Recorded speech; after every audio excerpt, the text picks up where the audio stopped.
folks were there, and all my relatives, and my dad had spent a lot of money on me getting me through high school, and I didn't want to come out of the game, and he said, "Well, I'm taking you out," and I said, "Well, let me pitch to this guy one more time," because I'd struck him out the last time I faced him. You spend enough years around baseball, you hear the word great thrown around pretty easily. I always got a kick out of that. A guy has a good month, suddenly he's great, hits 3 home runs in a week, everybody starts comparing him to somebody whose plaque is hanging in Cooperstown. That's baseball. We've always done that. But when you've been around the game as long as I was, you start looking at greatness a little differently. I wasn't much of a hitter myself. I think everybody knows that by now. I made a pretty good living telling people how bad I was. But being a catcher gave me one advantage. I had the best seat in the ballpark. I got to watch those guys up close. Not from the stands. Not from a television booth 50 years later. I mean, close enough to hear the ball hit the glove. Close enough to see the look on a hitter's face when he knew the pitcher had him. Close enough to realize that some players just weren't like everybody else. Then I went upstairs to the broadcast booth and spent another lifetime watching baseball. So I saw plenty of good ones. More than I could ever fit into a list of 5. And that's the hard part. Because you leave somebody out, somebody's going to tell you you've lost your mind. Maybe I did. I was a backup catcher who became a broadcaster. Things had already gone sideways. But there were 5 guys who always stayed with me. Some I played beside, some I had to deal with from the other side. Some made you laugh. A couple made you wonder why you hadn't picked another profession. And when I think back now, after all those summers around this game, these are the 5 I keep coming back to. Let me start with a guy who could do just about everything on a baseball field. Willie Mays. Now, what are you supposed to say about Willie that somebody hasn't already said? I saw him plenty when I was playing in the National League. And the funny thing about Willie was that you could watch him for a while and almost forget how good he was. Everything looked so easy. Then he'd do something and you'd remember. I was a catcher, so I spent a lot of time watching hitters from about the worst possible place. You're trying to call a game, keep the pitcher settled down, worry about runners, worry about signs, and then Willie walks up there. That'll keep you busy. There wasn't one obvious way to get him out. You could try him inside, you could work away, you could change speeds, and if you made a mistake, well, you usually got a pretty good look at where the ball landed. But the hitting was only part of it. Willie could run, he could throw, he could go get a ball in center field that you were already sure was dropping, and he played with this energy that made you watch him even when nothing was happening. That's something people forget when they look at numbers. Some players made the whole ballpark feel different. Willie was one of those guys. And I'll tell you something else, when you were playing against somebody that good, you didn't sit there thinking about history. Nobody behind the plate was saying, boy, I'm watching one of the greatest players who ever lived. You were thinking, how the hell do we get this guy out? That came later.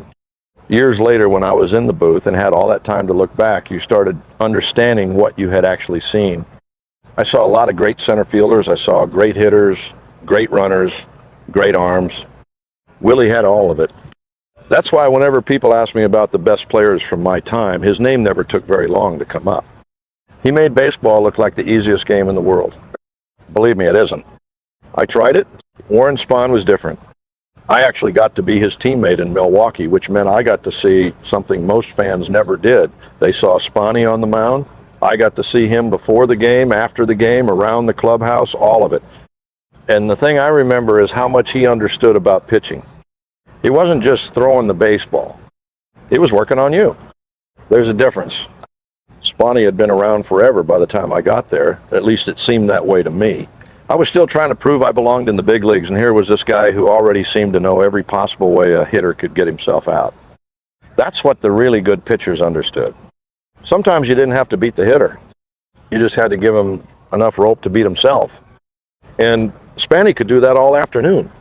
He changed speeds. He moved the ball around. He watched hitters. He remembered things. If somebody reacted a certain way to a pitch, Warren filed that away somewhere. Then 3 innings later, there it was again. I always loved that about the old pitchers. They weren't looking at a chart between innings. They carried the chart around in their heads. And Warren was tough. People talk about toughness in baseball like it means charging the mound or knocking somebody down. That wasn't what I mean with him. I mean, taking the ball, I mean, staying out there. I mean, believing the game belonged to you until somebody came out and physically took the baseball away. Spahn had that. When people asked me later which pitcher I'd want if everything was on the line, his name belonged in that conversation. I saw plenty of great arms in my life. Some guys threw harder. Some had stuff that made you shake your head. But Warren knew how to pitch. There's no statistic for the feeling you had when a man walked onto the mound and everybody in the dugout relaxed a little. That was Spahn. And I was lucky. For once, I didn't have to figure out how to hit him. Considering the way I hit everybody else, that probably worked out pretty well for both of us. Sandy Koufax was one of those guys where you could have a pretty good plan before the game. Then he started throwing. There went the plan. I faced Sandy during those years when he was about as good as anybody I ever saw on a mound. And from behind the plate, you learn pretty quickly what separates a good pitcher from somebody special. With Sandy, everybody knew what was coming. That was the funny part. You knew about the fastball. You knew about that curveball. You could sit in the clubhouse and talk about what you wanted to do against him all afternoon. Sure, good luck with that. The fastball got on you before you were ready for it, and that curve could make a good hitter look like he'd never held a bat before. Now imagine what it did to me. I didn't need Sandy Koufax to make me look bad. I was perfectly capable of doing that myself. But there was something about facing a pitcher like him that stayed with you. You'd step into the box knowing there probably weren't going to be many mistakes. So when you got something that looked hittable, you had to make up your mind. And by the time you did, the ball was already in the catcher's glove. That was Sandy. Quiet guy, too.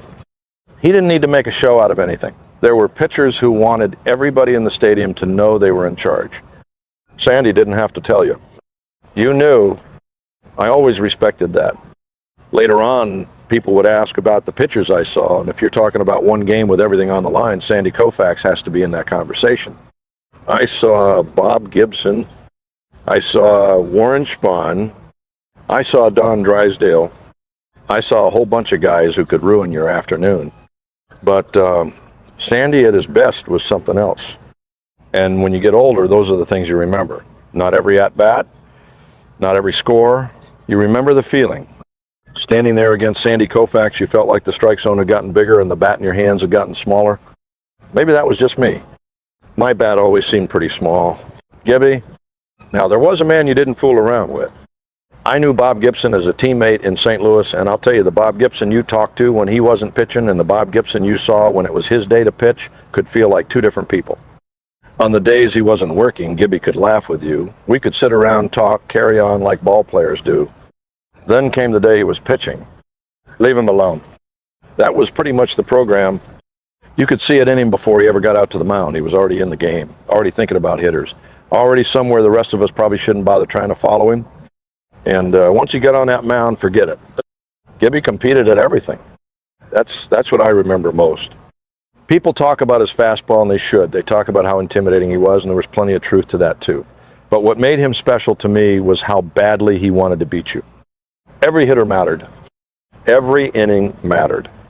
If the score was 6-0, I'm not sure Gibby knew it was 6-0. As far as he was concerned, the next hitter was trying to take something away from him.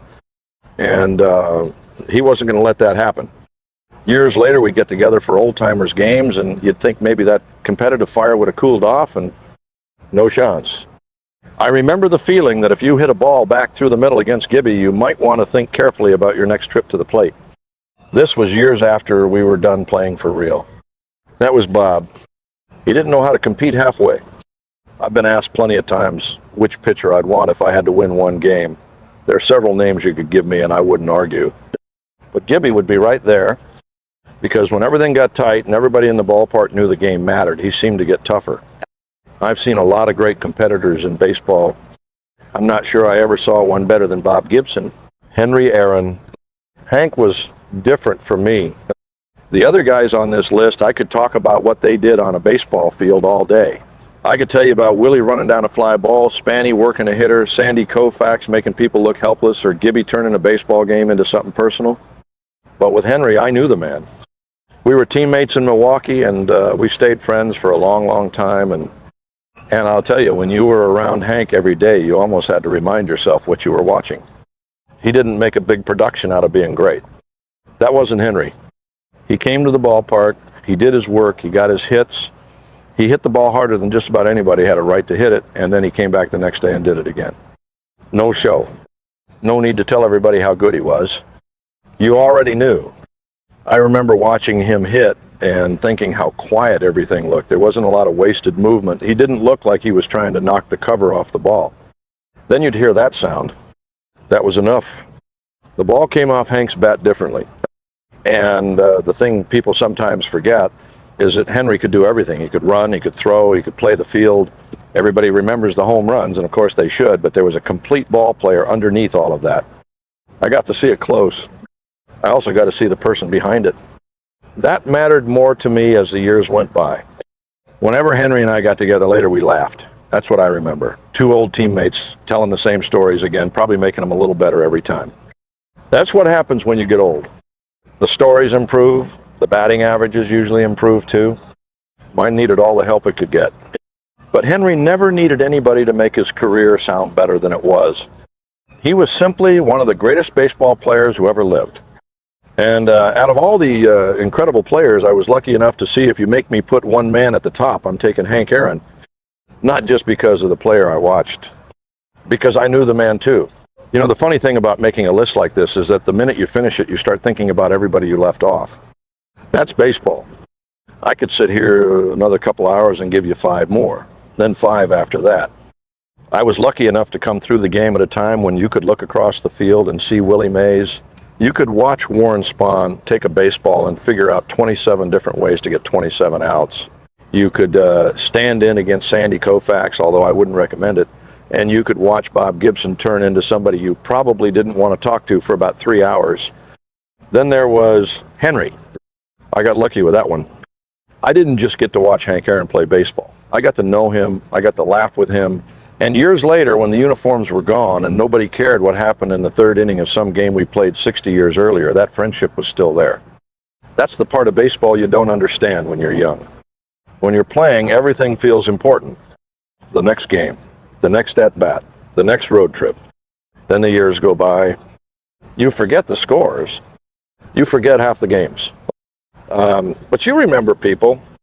I spent a lifetime around baseball, first behind the plate, then behind a microphone. Somehow they kept letting me come back, and I'm glad they did, because I got to see this game from just about every angle there is, and I saw some of the greatest players who ever put on a uniform.